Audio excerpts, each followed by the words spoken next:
Bonjour à tous et bonjour à toutes, Olivier Granilic pour une émission sur spéciale élections. Les élections vont avoir lieu dans quelques jours, c'est la dernière ligne droite avant les élections municipales, donc c'est ce mardi. N'oubliez pas d'aller voter, c'est très important justement de donner votre voix pour que on puisse avoir après une influence dans ce qui se passe dans votre ville. Et aujourd'hui, nous allons parler d'un candidat qui est déjà au conseil municipal de la ville d'Ashdod, le Rav David Twitou. Shalom, Ouvracha. Shalom, merci d'être avec nous. Vous êtes donc déjà conseiller municipal depuis 2 mois, c'est tout jeune. Tout jeune. Alors comment vous avez d'abord comment vous vous sentez dans ce nouveau rôle?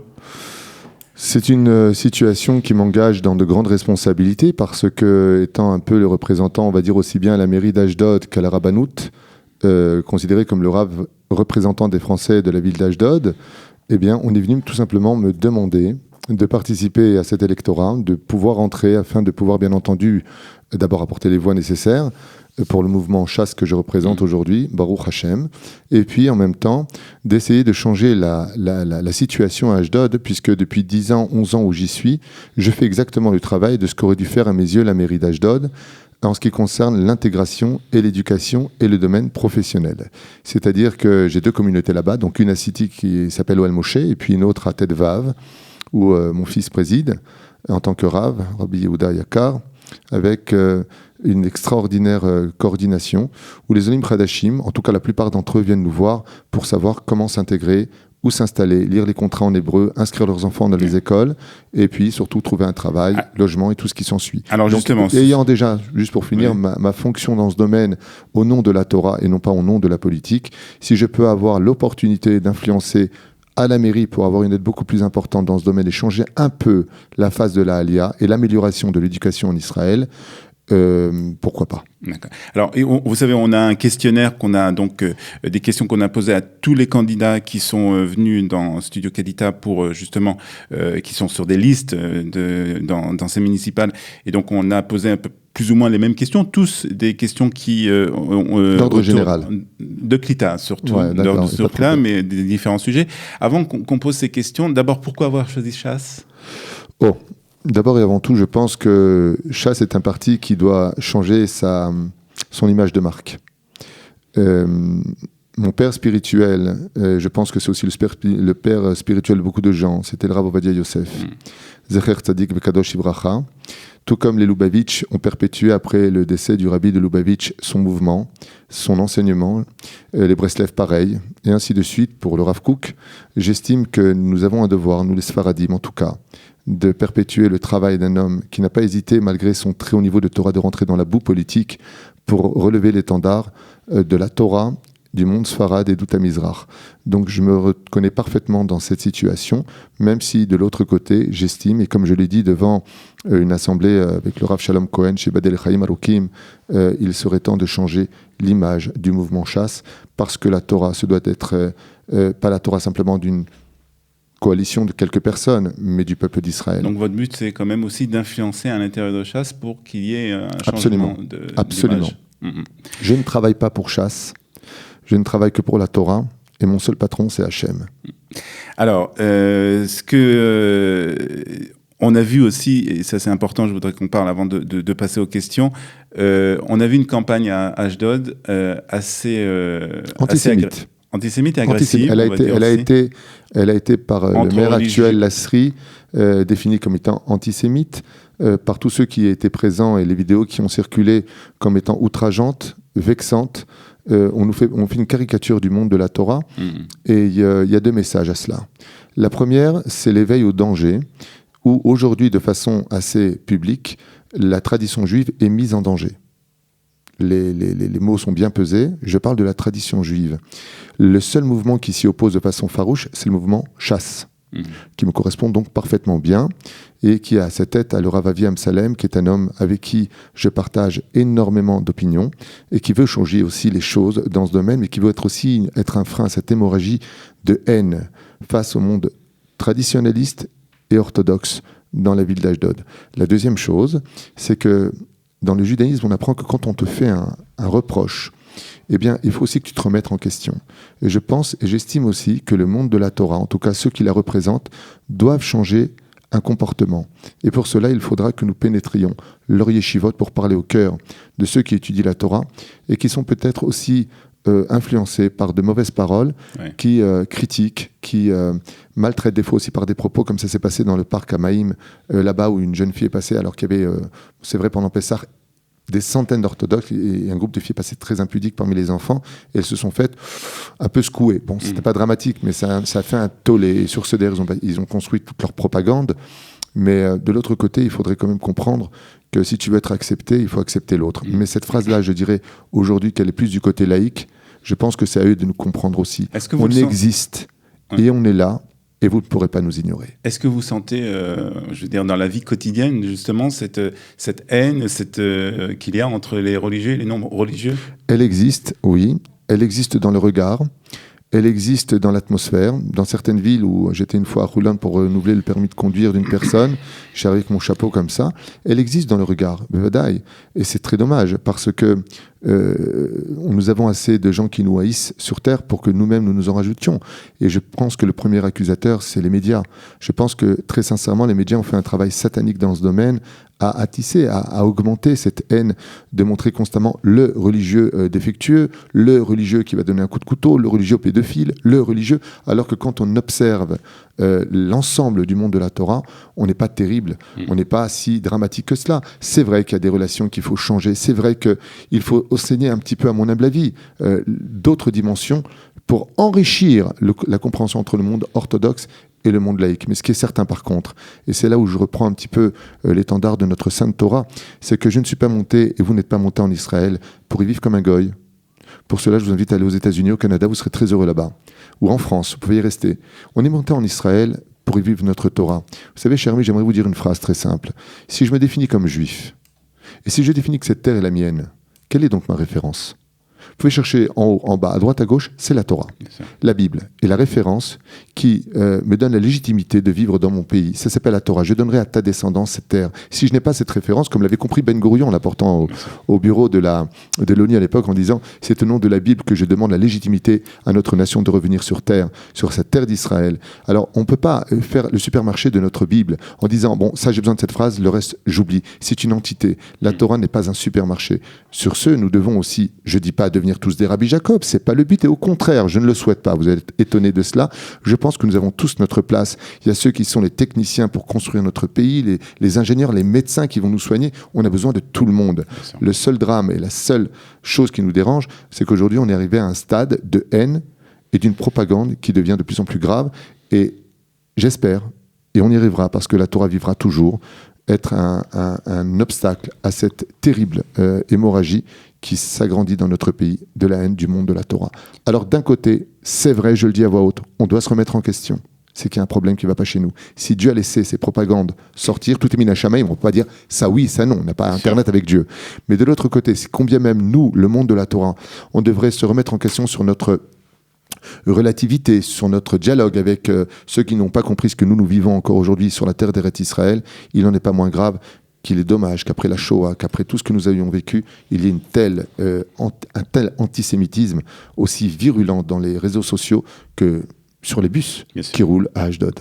C'est inadmissible. Alors, numéro 4 sur la liste du parti chasse à Ashdod, donc vous avez cette mission que vous allez essayer de développer pour avoir une meilleure entente, on va dire, entre les non-religieux et les religieux. Et puis, vous avez un autre sujet que vous défendez et que vous aimez beaucoup, c'est la Klita, l'intégration. C'est un sujet qui est très cher à vous et bien entendu aussi à nous, à Kalita, à Studio Kalita.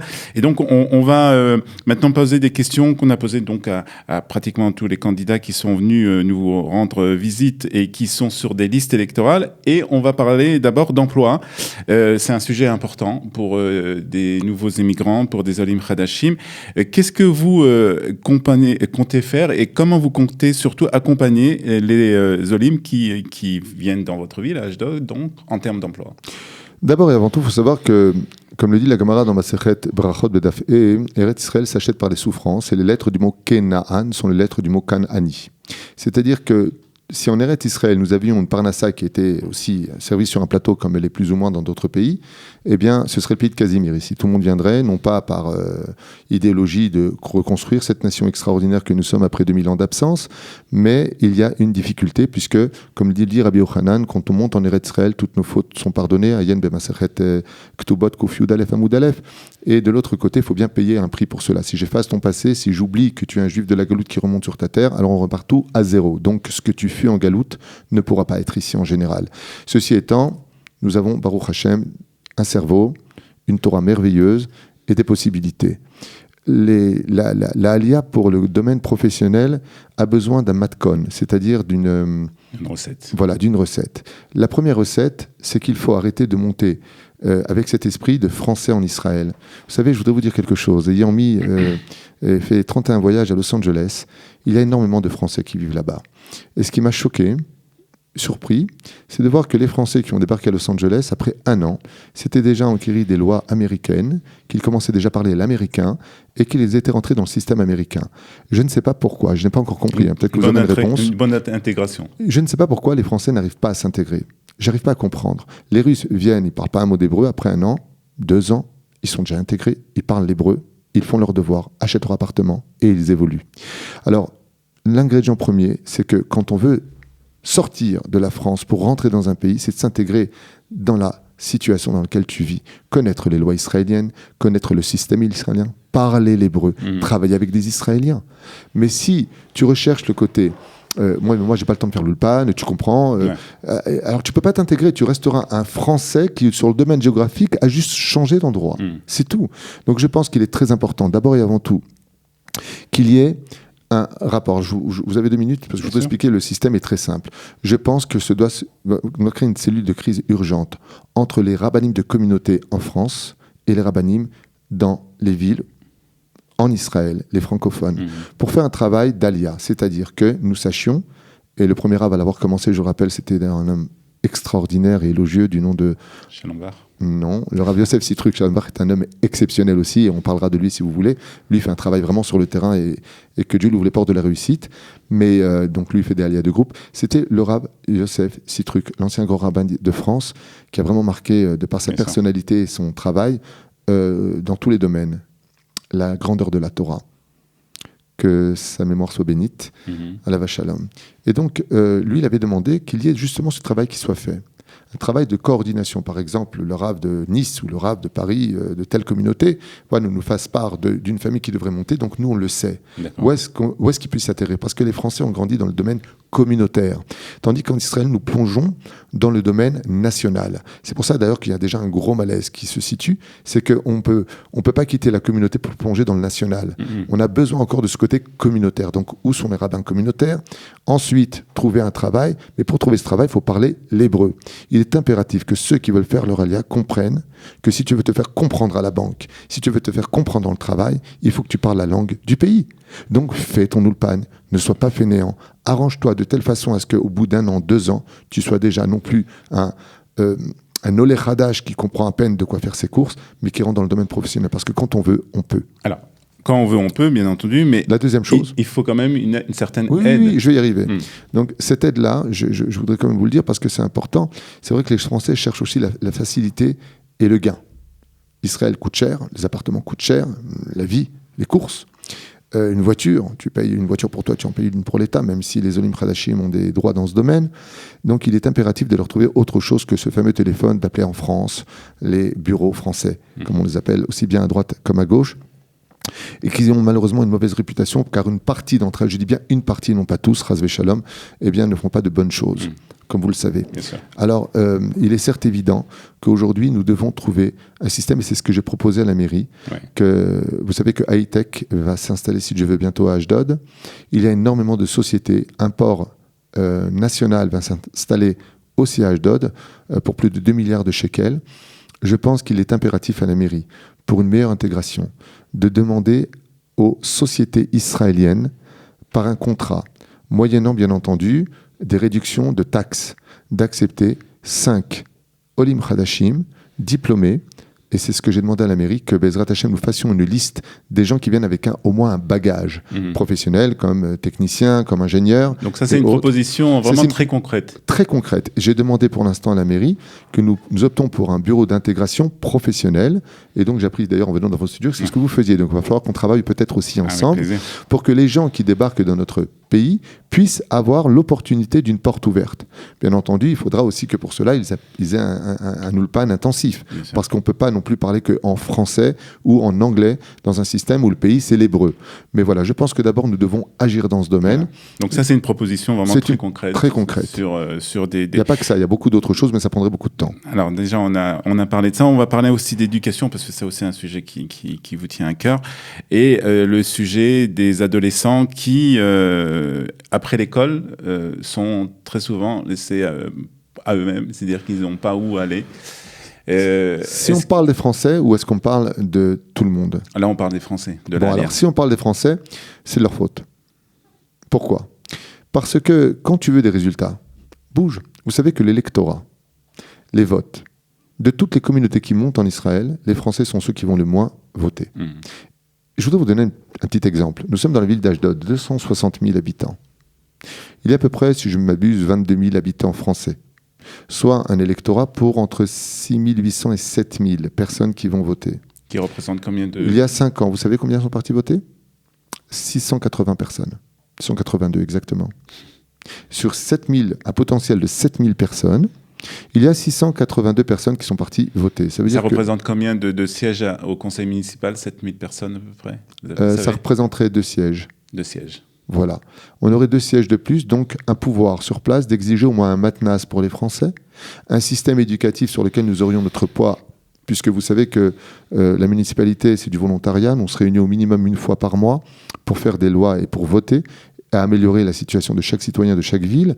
Et donc, si on existait en tant que Français, on n'a jamais existé, par exemple, à Ashdod, depuis 47 ans, de par cette mentalité défectueuse, à mon goût en tout cas, qui est la mentalité française, que je ne critique pas, mais c'est un état de fait. On ne peut pas soigner une personne si on ne sait pas où est le problème. Arrêter d'être égocentrique, d'arrêter d'être dans son petit monde à soi et de penser à l'avenir.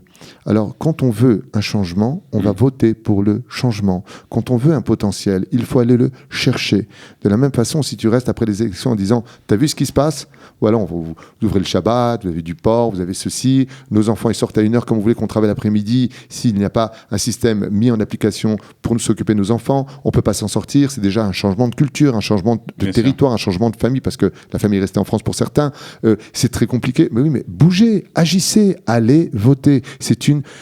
J'ai fait un cours que vous pouvez voir sur YouTube ou ailleurs, où pratiquement 95% des poskim les plus grands de toutes tendances confondues disent que c'est une obligation d'aller voter, parce qu'il faut donner de la force à Hachem. Dieu, vous savez, c'est comme l'histoire de la Brit Mila. J'en ai parlé dans le cours au nom du Rav Ovadia Yosef. Si Dieu voulait que tout soit servi sur un plateau, il ne nous aurait pas fait un enfant avec la Brit Mila à faire. Il nous a laissé un tout petit bout à couper pour finir, parce que celui qui finit mitzvah prend toute la mitzvah. De la même façon, on te demande juste de prendre un papier et de le mettre dans le kalpi, de telle façon à ce que Bezrat Hachem, ta voix se fasse entendre, que la Torah vive dans ce pays et que tu puisses avoir une force, un porte-parole qui exprimera le malaise des Olim Khadashim dans la ville où ils vivent. Alors, est-ce que vous avez aussi des propositions concrètes, des projets justement pour ces jeunes adolescents qui sont dans les rues après l'école ? Nous le faisons déjà, nous n'avons pas attendu qu'on vienne me chercher pour me demander de faire partie du mouvement chasse.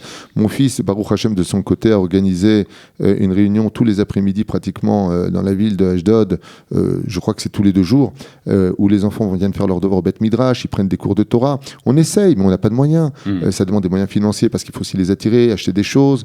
Donc c'est un sujet que vous allez pousser lorsque... Mais Vata, il est évident que vous savez, quand on revient de France, moi je me souviens quand j'étais au CM2, on sortait à 6h parce que nous avions, c'était l'époque de Candy, Albator, cette époque en France, eh bien on revenait, c'est vrai il faisait déjà nuit à la maison, nos parents avaient le temps le plaisir de nous retrouver, le temps de travailler, on va dire ça comme ça. Aujourd'hui, oui, Vata, qu'on peut changer un système, mais il faut nous donner les moyens. Le matnas dépend de la mairie. Quand on parle d'un centre où les enfants pourraient se réunir. Quand on veut des terrains de tennis, il faut les payer. Si ça passe par la mairie, on peut organiser, on peut tout créer. Ceci étant, j'aimerais dire quand même que mon but, même si je représenterais le côté francophone, je ne compte pas être que le côté francophone, je compte être aussi le côté national, israélien, éthiopien.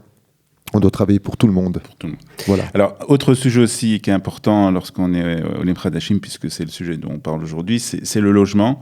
Qu'est-ce que vous comptez faire pour faciliter le logement au Olim Hadashim? Il y a déjà un programme qui a été mis en place par le docteur Lasri, maire actuel de la ville d'Ashdod, de créer plus de 500 logements de 2 pièces à 3 pièces pour les couples qui viendraient se marier, puisque vous savez que Ashdod, comme Ra'anana, Jérusalem et Tel Aviv sont des villes extrêmement chères. D'accord, un appartement aujourd'hui, on te l'annonce très facilement à 2 millions 3 millions de shekels. Et on t'annonce ça comme si s'il t'a pas 100 balles. C'est très marrant, le côté, je suis parti visiter comme ça un appartement, je lui ai dit combien vous le vendez? Comme ça, c'était une question, il m'a dit 3 millions de shekels. Je lui ai dit, dommage, je les ai pas pris sur moi aujourd'hui, désolé, je reviendrai demain. Donc je trouve ça très sympathique. C'est une situation que tout le monde, d'ailleurs, à la mairie, en tout cas pour les prochaines élections gouvernementales, tout le monde prend cet étendard en disant oui, il faut qu'on trouve des solutions pour les logements. Dans l'absolu, j'aimerais vous dire très honnêtement, il n'y a pas de miracle. Il n'y a pas de miracle parce que la loi, pour l'instant, n'est pas encore cadrée. Il n'y a pas de loi qui soit sortie avec par exemple, vous savez, comme pour les vêtements, il y a la période des soldes. On ne peut pas solder avant. On n'a pas ça pour les appartements. Chaque Kablan, chaque constructeur a ses propres lois. Et puis, comme ils te le disent, pourquoi tu veux que je perde de l'argent si les gens sont prêts encore à acheter? Je pense que si on veut changer les choses réellement, concrètement, et non pas à travers un micro et papoter pendant des heures pour, en fin de compte, moudre de l'eau, je pense que la meilleure façon d'agir, c'est de stopper le système d'achat. Comme une fois, il y a à peu près une trentaine d'années en Angleterre, ils ont augmenté d'un coup de façon terrible l'essence. Qu'est-ce qu'ont fait les Anglais? Tous les Anglais.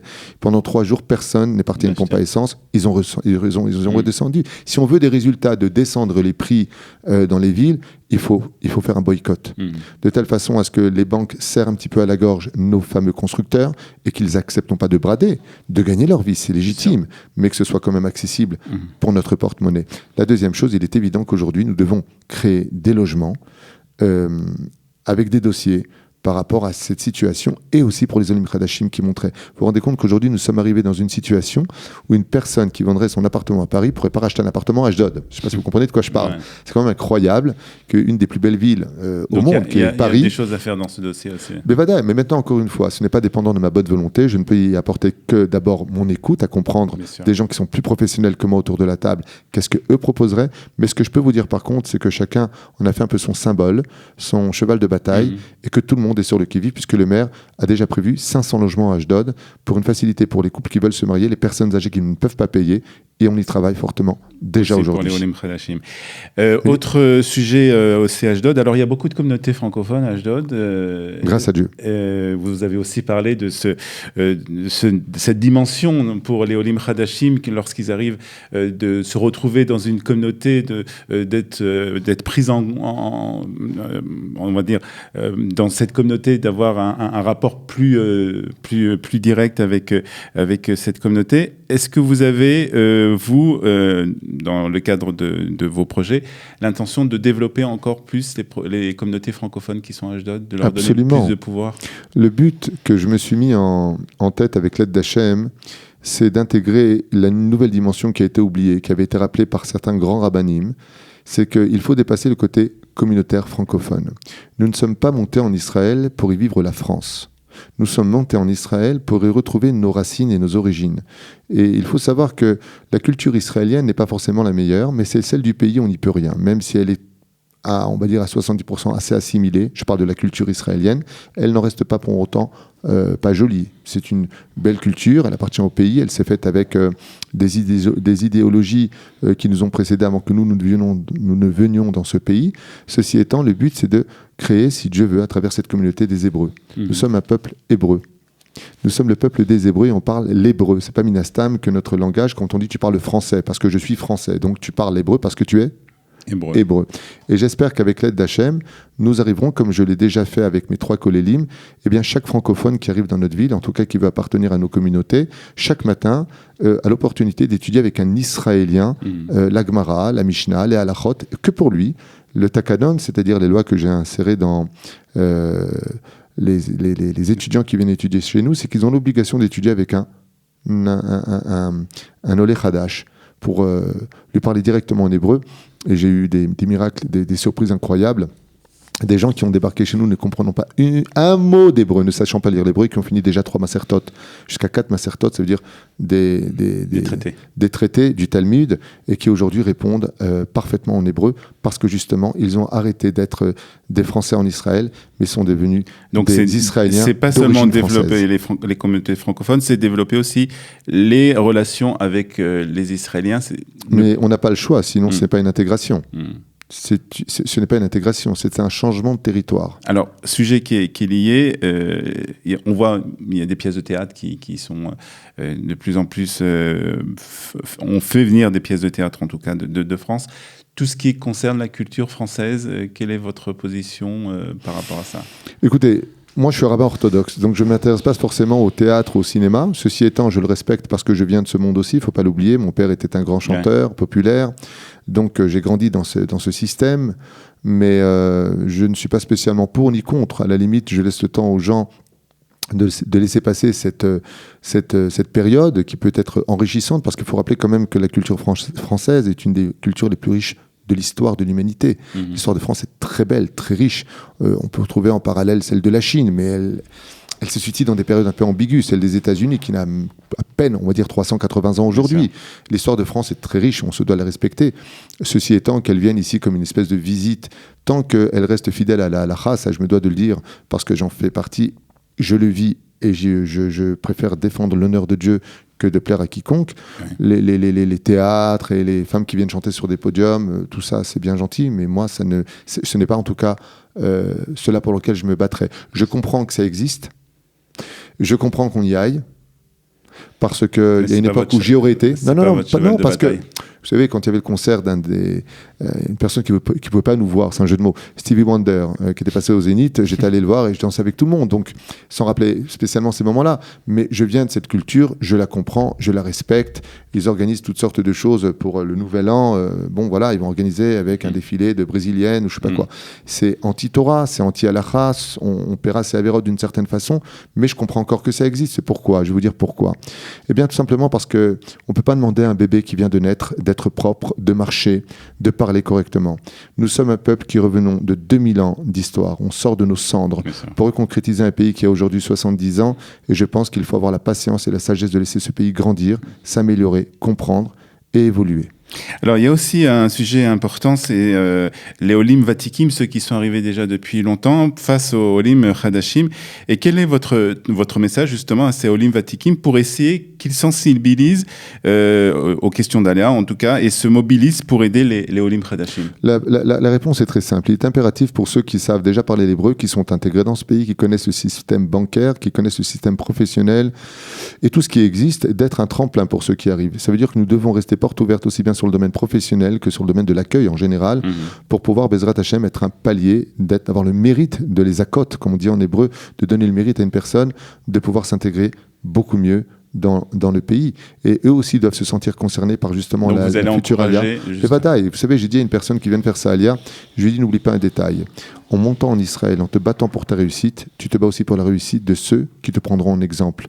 Ça veut dire que si demain tu réussis avec l'aide d'Hachem, de bien t'intégrer, de faire bien attention, de ne pas signer n'importe quoi, sous prétexte que bon, alors lui, les juifs, je signe. Non, lis bien ton contrat. Fais attention où tu mets les pieds. Va voir des professionnels qui vont t'expliquer qu'il faut faire un business plan avant de se lancer et que la Emouna ne suffit pas. Dieu nous a donné un cerveau et n'oublions pas que la différence entre Israël et les autres nations, les autres pays, c'est le libre arbitre. En Israël, nous sommes dans l'indépendance d'Israël. Cette indépendance dans le monde de la Kabbale s'appelle justement l'indépendance de l'esprit. Ici, c'est pas quand on vient, on tombe.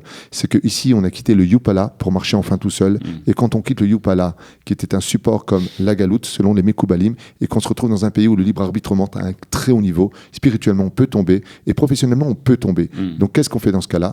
On allume la lumière. Et la lumière, c'est de se servir du système professionnel d'autres personnes qui ont plus ou moins réussi leur vie pour s'intégrer, d'écouter leurs conseils et de vérifier tout ce que l'on signera, Bezrat Hashem, quitte à aller voir son Rav pour cela. Alors, les élections, c'est dans 2 jours à peine. Le message que vous avez à donner aux francophones de Ashdod qui nous écoutent? Écoutez, il y a 22 000 Français plus ou moins à Ashdod sur 260 000 habitants. Nous sommes ceux qui avons le plus de partis politiques. On est les moins nombreux et on est les plus divisés. Il faut savoir qu'il y a 5 ans de ça, plus de 17 000 voix ont été jetées à la poubelle parce que pour avoir un siège, il faut 3 000 voix minimum. sur le potentiel de 7000 voix que nous aurions si tout le monde allait voter chez les francophones, on pourra avoir 2 sièges. Si on est déjà 6 partis à représenter les Français, des partis qui viennent de se créer, peut-être qu'ils ont des bonnes idées, je ne les critique pas, au contraire. J'ai même dit à une amie, bonne chance.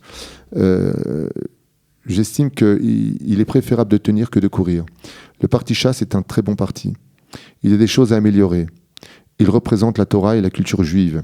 Celui qui se tient à la tête n'est autre que Avi Amsalem, un Talmid Racham, qui a la même Torah que moi. Pour ceux qui écoutent mes cours et qui me connaissent, je confirme et j'affirme, je le connais bien. C'est un homme qui a exactement la même Torah que moi, qui est universel, qui ne juge pas les autres et qui veut aider absolument tout le monde. C'est un homme du terrain, il est rarement assis dans son fauteuil, il est dehors, il va voir et il bouge. C'est un nouveau personnage qui a remplacé l'ancien, qui était l'ancien, on va dire ça comme ça, sans rentrer dans les détails. Et aujourd'hui, je pense qu'il faut donner absolument au mouvement Chasse l'opportunité de pouvoir grandir. Pourquoi ? Parce que nous avons déjà, de toute façon, 4 sièges. Le noyau du mouvement Chasse existe à Ashdod depuis des décennies et on n'a jamais descendu des 4 sièges. J'en fais partie déjà aujourd'hui. Donc vous faites déjà partie du Je fais déjà partie de municipal. la municipalité. Je dis simplement qu'aujourd'hui, il serait temps de renforcer ce qui existe au lieu de créer ce qui ne va pas exister. Parce que même s'il y a 2000 voix pour un parti, ces 2000 voix vont à la poubelle. Vous allez donner vos voix à une situation qui va donner, on va dire comme ça, allez, un parti va avoir un siège, 3000 voix, c'est inexistant autour d'une table de conseillers.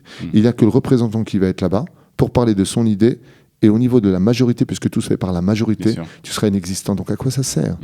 Moi, je pense que nous avons une opportunité aujourd'hui de pouvoir donner une chance réelle à un parti qui est déjà sur place, avec des gens compétents, et je l'affirme, je le dis à voix haute, je ne travaille pas pour la politique, je travaille pour mon peuple, pour mon Dieu et pour ma Torah, avec l'aide d'Hachem, et j'aimerais bien que les Français, une seule fois, réagissent intelligemment dans ce domaine, en tout cas, le mot est dur à entendre, je m'excuse, peut-être que je blesse quelqu'un, mais faites un calcul mathématique, et vous verrez que ce que je viens de dire est réel. C'est un calcul qui a été fait par une femme extraordinaire, et un homme extraordinaire qui s'appelle Yael Lancry, qui est la rédactrice du journal Ashdod aujourd'hui, et qui a fait un calcul en disant, mais de se diviser comme ça, c'est des voix qui vont se jeter à la poubelle. Alors qu'aujourd'hui, nous avons, tu sais quoi ? Allez, finissons avec ça. Si c'est la Torah que tu veux sauver, la tradition juive, c'est nous l'adresse. Nous sommes les seuls à représenter réellement cette idéologie telle que le Rav Ovadia nous l'a enseigné. Si c'est aujourd'hui le domaine professionnel, on s'y connaît aussi. Ceux qui sont là-bas, ceux avec qui je travaille, sont des professionnels dans ce domaine. Si c'est dans le domaine éducatif, nous avons des gens qui ont travaillé dans l'éducation et qui ont travaillé avec le ministère de l'Éducation en Israël. Si dans tous les domaines, nous représentons quelque chose, quoi, c'est la kippa noire qui te dérange ? Ce serait ridicule que pour un bout de tissu sur la tête, nous ne soyons pas capables de donner de la force à un meilleur avenir. Donc là aussi, dans le domaine de l'intégration, vous vous engagez aussi à défendre les francophones, puisque vous êtes aussi... Bevada, il est évident que pour moi, il est évident qu'aujourd'hui, la primauté appartiendra à la francophonie israélienne, ceux qui font leur alia, et leur permettre, avec l'aide d'Hachem, de pouvoir mieux s'intégrer en Israël, avoir une adresse, et surtout, je dis bien, porte-parole à l'Amérique qui fera entendre enfin la voix d'une alia qui a été applaudie par le gouvernement israélien, qui a énormément apporté Israël, c'est l'alia française, qui est très forte pour investir, qui est très forte pour s'installer, mais qui est encore pour l'instant nulle pour faire entendre sa voix. Donc, il serait temps de changer ça. Et la façon on va le rappeler, la façon de le faire, c'est d'aller voter. Voter mardi, c'est très important. Aller voter, que ce soit à Ashdod ou dans les autres villes. Aller voter, c'est un jour de repos en plus, et on ne va pas travailler. Donc, le gouvernement israélien estimait que c'était tellement important de voter pour un bel avenir qu'ils ont décrété journée de vacances. Allez voter, allez faire après un tour avec votre famille si vous avez envie, mais en tout cas, allez voter mardi. Merci beaucoup, bonne chance pour mardi. Toda Rabba. Rav Twitou, merci d'être venu. Hashem, Naaseh v'Natzliach. Amen. Toda Rabba, merci. Bonne chance à tous les candidats francophones sur les différentes listes dans tout le pays. Merci et surtout, allez voter. À bientôt. Bye bye. Kol Tov.